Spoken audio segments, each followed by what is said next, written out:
Did you guys know that on page 55 in Jekyll and Heidi, that one of the main protagonist's cousins squeezes her pet hamster to death in her hands, literally crushes the hamster like it's nothing, and leaves the body.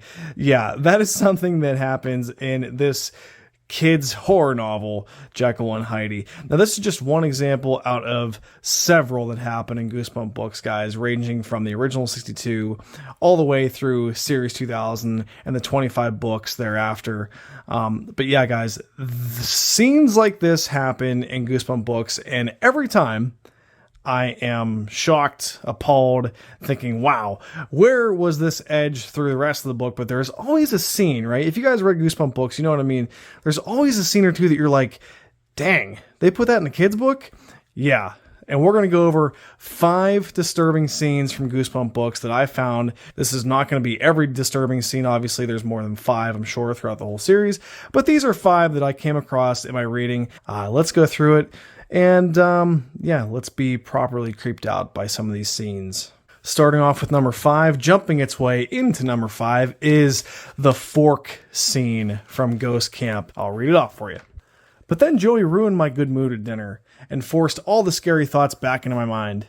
The food had just been served, the chicken in some kind of creamy sauce, spinach and lumpy mashed potatoes. I didn't care what it was. I was so hungry. I couldn't eat anything. Before I had a chance to eat, Joey, our friend, called out to me from across the table and said, "Hey, Harry, look." I glanced up from my plate. Joe picked up his fork and jammed it deep into his neck. Yeah, one of the kids in the story takes a fork and sticks into his neck. What kind of Stephen King-esque stuff is this? R.L. Stine really went there, but that is one scene that was totally out of left field, because just as you're starting to think, okay, things are not quite right at this camp, one of the friends, basically proving that they are a ghost, takes a fork, jabs it in their neck as a joke, laughs about it, while the rest of us are rightly disturbed. That is a dang creepy scene from Ghost Camp, and it is number 5 on this particular list. Number 4 is the baseball scene from my personal favorite Goosebumps book, Welcome to Camp Nightmare. Now, the baseball scene, you're probably thinking, what's so disturbing about that? This scene is not exactly gross per se and not horrific. There's not like some monster in this scene. So basically, I'll go ahead and read the scene off. So Larry is the camp counselor and Colin is the kid that is playing what they call scratch ball. Colin's team came to bat. Colin stepped up to the batter's square and prepared to toss the ball. Larry was playing the outfield. Larry's the camp counselor. I was standing nearby, also in the field. Colin tossed the ball high, but not very far. Larry, the counselor, and I both came running to get it. Larry got there first. He picked up the small, hard ball on the first bounce, drew back his arm, and then I saw Larry's expression changed. I saw his features tighten with anger.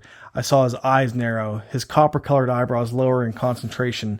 With a loud grunt of effort, Larry, the counselor, the camp counselor, heaved the ball as hard as he could and struck Colin, the kid, in the back of the head, making a loud, and I quote, a loud crack sound as it hit. Colin's silver sunglasses went flying in the air. Colin stopped short and uttered a short, high-pitched cry. His arms flew up as if he'd been shot. Then his knees buckled. What in God's name is going on in this story, man? Yeah, just the whole idea as a kid, you're supposed to be able to trust your camp counselors. They're supposed to have your back, right? Well, it is anything but in this book. The fact that the story, you're kind of suspicious about the camp counselors, but then when something like that happens, a counselor gets mad enough to hurl a ball at a kid's head and basically make a loud cracking sound as it smacks off the skull. You think, oh my God, he broke the kid's head. He broke the kid's skull. It was shocking. I remember literally out loud being like, oh my God, when I read it. It was nuts. Nothing too gory or fantastical, but still brings a different layer to this Goosebumps book that I think is rare. So that is number 4, disturbing scene in a Goosebumps book. Number 3, I call this one the piano ghost. We'll get into it in just a second. This is from Piano Lessons Can Be Murder, guys, and this is number 13 of the series. Please, guys, check out on the channel. I have a review for this book. I actually called this book the scariest Goosebumps book that I've read so far. So to set it up a little bit, the main character, Jerry, leaves his bedroom in the middle of the night. He hears the piano playing in the living room. He walks down in the living room and to the piano and notices something is not quite right. As I stared into the grayness, I saw her face begin to change. The eyes closed. Her cheeks began to droop. Her gray skin appeared to fall, to melt away. It drooped like cookie batter, like soft clay. It fell onto her shoulders, then tumbled to the floor. Her hair followed, falling off in thick clumps. A silent cry escaped my lips as her skull was revealed. Her gray skull. Nothing remained of her face except for her eyes, her gray eyes, which bulged open in sockets, staring at me through the darkness. "Stay away from my piano," she rasped. "I'm warning you, stay away." Oh my goodness, guys.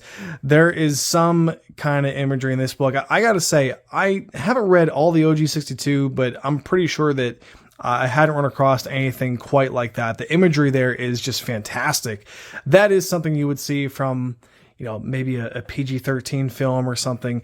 Definitely not from a kid's book. Piano Lessons Can Be Murder has more scenes than that, like I mentioned, that are utterly disturbing and awesome, basically, to read. But that was one that stuck out vividly in my mind. And basically, guys, when I thought of this list, I thought, what is one scene that sticks out in my head when I think about these Goosebumps books? So that is the scene from Piano Lessons Can Be Murder. That was number 3 on my list. Number 2, staying in the vein of creepy ghosts, this is The Haunted Car. If you guys have read this book, I actually finished this one recently on a reread. This book is epic. And this is something straight out of a Stephen King book, in my opinion. This is maybe Christine Light, if you guys have ever heard of that Stephen King book called Christine. It's about a car that is haunted.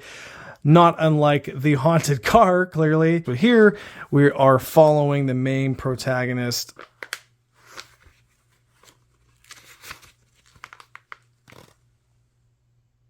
Here we are following Mitch. His dad buys an awesome car. He's obsessed with it. He has to go down and step inside the car. He just loves looking at the car. Totally obsessed. But then that obsession turns to absolute terror when there is a ghost haunting the car, as you guys could imagine. And this scene in particular stood out to me. She turned slowly, and I opened my mouth in a scream of horror. It wasn't Marissa. I was staring at a hideous ghoul. Purple, rotted skin, lined and rutted like a decayed prune, inky black eyes sunk back in deep sockets, pulsing red veins up and down, a broken nose, toothless green gums, swollen and dripping with yellow slime, torn lips, twisted in an ugly grin. Now, this scene in particular, guys, I had to add it to this list because I recall that scene when I was a kid reading this. I recall, if nothing else from this book, the fact that in the passenger seat with the main character is this disgusting, I remember worms coming out of her nose, eye sockets that had inky blackness dripping out of them. It was some disturbing imagery, man, especially for a kid's book. I really was like, oh my gosh, I recall that image to this very day. When I picked this book back up again, 20 some odd years later, it definitely stuck with me, definitely disturbing and worth a shout out on this list. This is The Haunted Car. This is Series 2000. And I want to mention, guys, Series 2000 in general, I've mentioned before, is a lot edgier than the original. And that is certainly true with my number 1 disturbing scene here, guys. This is from a book that I fell in absolute love with. This is Headless Halloween. This book is front to back, just complete Goosebumps awesomeness. Everything you want from a Goosebump book is in Headless Halloween. And actually, the review for this book is up on the channel. If you guys want to check that out, please do. This is one scene out of many, many scenes in this book that are awesome and completely disturbing. So in this scene, the main character is basically in this upside down world where there's like a Halloween town. Population is a bunch of these basically dead kids, and they all usher the main character into this like disturbing haunted party of theirs. They make him kind of partake in their disturbing activities. For example, like on this scene I call bobbing for apples in the dead world. But they shove my head into the barrel again. They're sick, I told myself. They're totally messed up. I'll grab an apple, then I'm out of here. I opened my eyes, but I couldn't see anything in the thick, murky water. Something prickled my face. I felt something soft and wet crawl into my ear. Sputtering, I tried to pull my head out, but Max and Norb held me down, pushing me deeper into the barrel. I felt something scrape against my cheek. The back of my neck tingled as tiny creatures crawled over it. My whole face prickled. With a surge of power, I forced my head up, stared into the barrel. The dark water churned and rolled. Alive. The water was alive. No, not water. I stared into a churning pile of cockroaches. Before I could sputter and protest, they pushed my head back into the pile. I gasped in horror as the cockroaches scrambled over my face, dug into my hair, climbed into my nose and ears. I struggled to pull away, but the boys held my arms down as they pressed me into the barrel. I opened my mouth to scream and felt the roaches slide into my mouth, crawl over my tongue.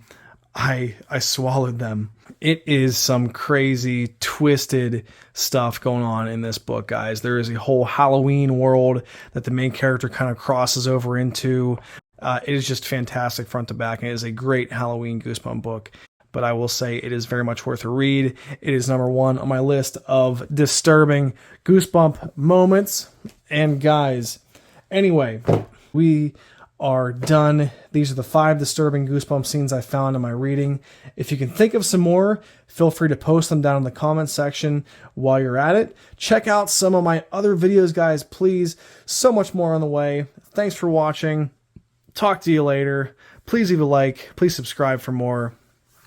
Talk to you soon.